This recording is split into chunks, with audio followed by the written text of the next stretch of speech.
Let's go to our next question. It's from Jennifer Smith. Good evening. I'm really delighted to have somebody with lived experience on the panel. I, like many people in the audience, come from a family where we have mental health issues that are broadly experienced, and I have many friends with mental health issues. One of the greatest problems that they face, probably almost universally, is that of stigma.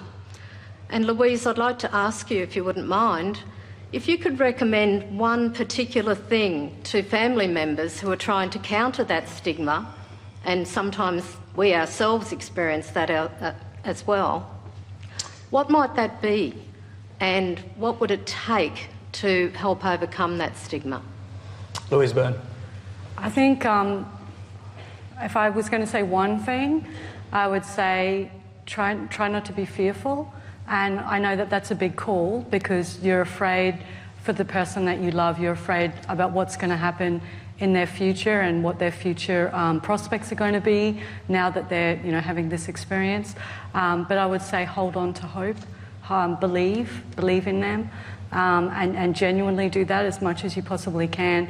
I think if you're unafraid, or if you can attempt to be unafraid as much of the time as possible, then you're giving them a very different message from what they're getting a lot of the time from mainstream press or from old concepts of mental illness, as Pat was mentioning before. You're letting them know that you believe that it's just a period of time for them, part of a normal, natural human experience, rather than the life sentence that we've considered sometimes mental health issues to be. So yeah, I think just believe in them, have hope. How does your lived experience, how does it inform what you're thinking and saying to people now? It's the fundamental, it's the basis of everything that I do.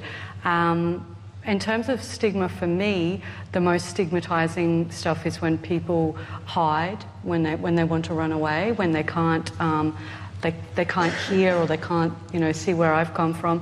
I think people hide from you mean? Or, well, they want to hide. Or hide from illness. Yeah, just hide from the conversation. I guess it's like what happens for me a lot, and this is unusual. But you meet someone. It's like, hey, how are you going? So what do you do? For a living, and so I then have to explain what I do for a living. And in explaining what I do for a living, I have to disclose that I've had significant mental health challenges, which is an unusual position to be in when you're first meeting someone.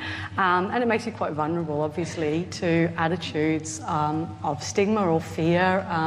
And so, yeah, I see it when people sort of shut it down and they shut me out, if the conversation ends abruptly, if they change the subject abruptly, that kind of stuff. Yeah, it makes me feel other. It makes me feel significantly different than them, and like that maybe there's something wrong with the fact that I just told them what my job is, Yeah.